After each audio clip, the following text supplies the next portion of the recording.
All right, guys, welcome back. Bear with me on this one. This one is going to be difficult to explain. Not difficult to explain. It's going to be difficult to stomach.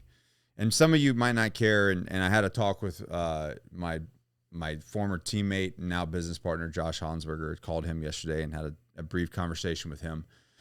So yesterday, I get a message from one of my interpreters in Afghanistan. And which, I'm like, sweet, I hope he's doing good, obviously. I know some of my guys made it out.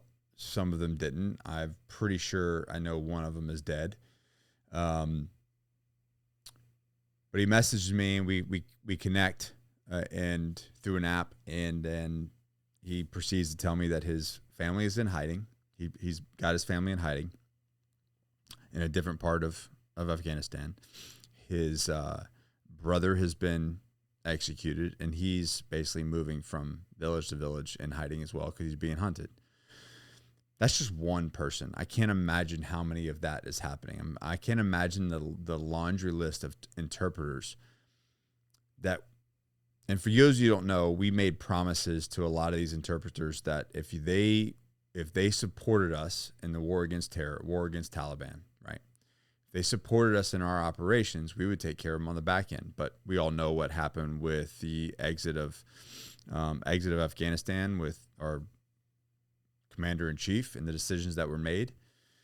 We know that the Marines and sailors that, I think it was Marine and sailor, that lost their life due to the lack of leadership, due to the lack of planning. We know that the billions of dollars of equipment, money, and that was just abandoned over there, that we just left behind.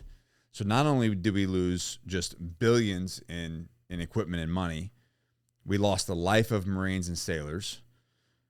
And now the promises that we've kept don't mean shit because we didn't keep them. Now, thankfully, there are organizations like Save the Allies with Chad Robichaud and getting supported by Tim Kennedy and Nick Koumalatsos and, other organizations. I'm sure there's a lot more people out there that are supporting that. But the fact is, it's not enough. Like that's very reactive. Like it should never even have came to that. And a lot of people are probably like, who cares? Whatever. It's over there problem. But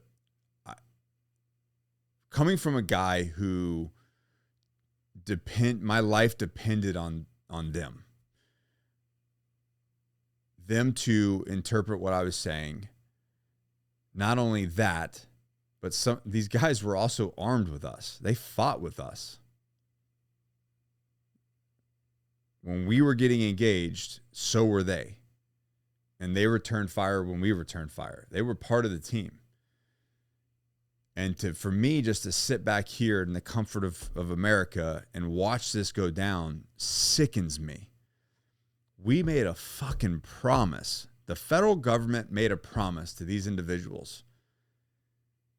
And to get that message yesterday, it was like, the only thing I can say is like a punch to the gut, a gut that just brings you to your knees.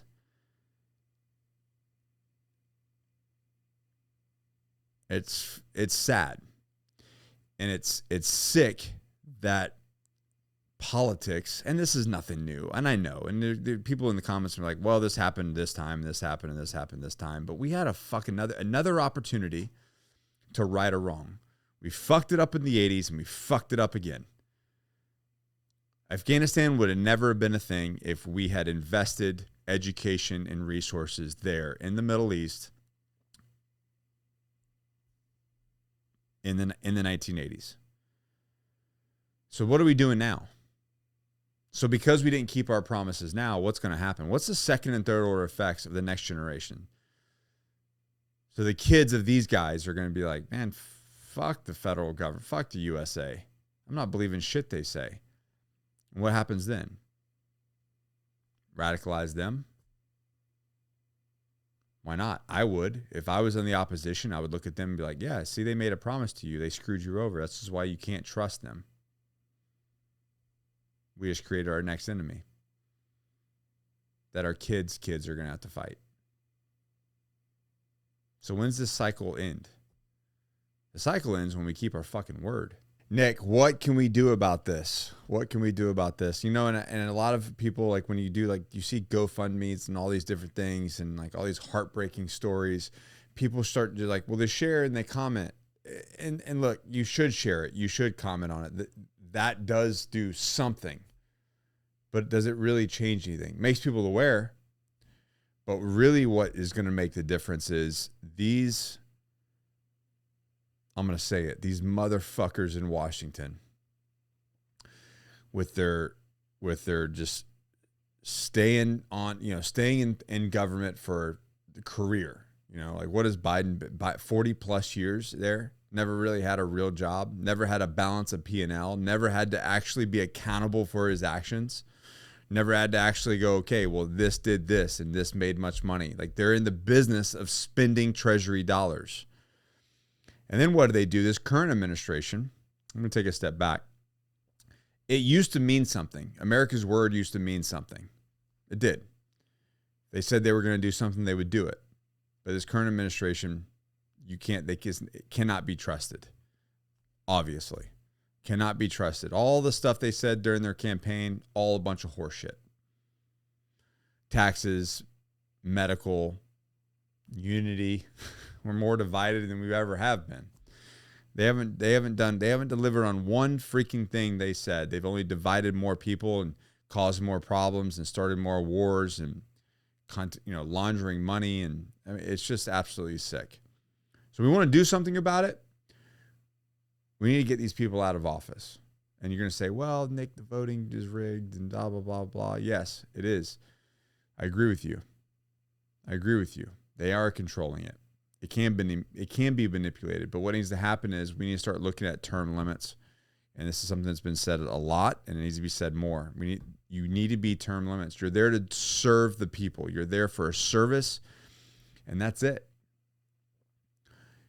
And what we're not paying attention to is our local government. Our local government of the veterans that have served, that understand this problem, the people that are on the ground level that understand what's affecting the communities, how it's affecting businesses, how it's affecting families in their homes. And we need to vote for the right people that are going to come up from the bottom. This is not going to be fixed in a 2024 election. It's not. This is going to be fixed over decades of us paying the fuck attention to who's doing what. And not what they're saying, not when they're standing on their soapbox and giving us lip service. Don't be sold by that. Check their track record. Who's doing the work? I don't care what you say. I care what you do. And what have you been doing?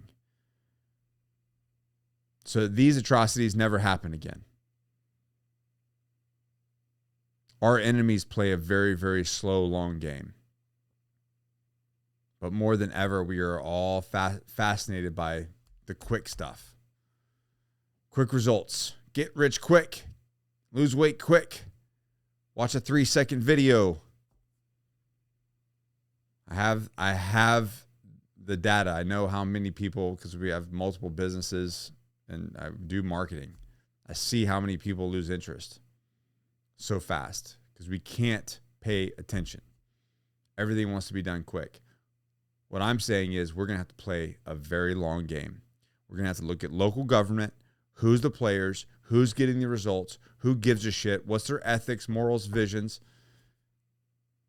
for the future. And we invest in those people. And we invest in them to rise, to become congressmen, to become senators. And eventually, we'll have a president that has a long track record of doing the right thing for the right reasons. That's how we're going to change it. If we as Americans, if we as the federal government, if we of the people, the armed forces, are going to be the security cops of the world, right? If we're going to go out there and save the world from terror, if that's what we're really doing, right? I say that sarcastically. If that's truly the case, then we need to keep our word, because otherwise, if we keep doing this type of operation, if we keep allowing politicians to just flip-flop whatever decade or whatever every 4 or 5 years on an issue like this, all we're doing is creating more enemies for ourselves that it won't be our problem. They'll be our kids' problem and our kids' problem.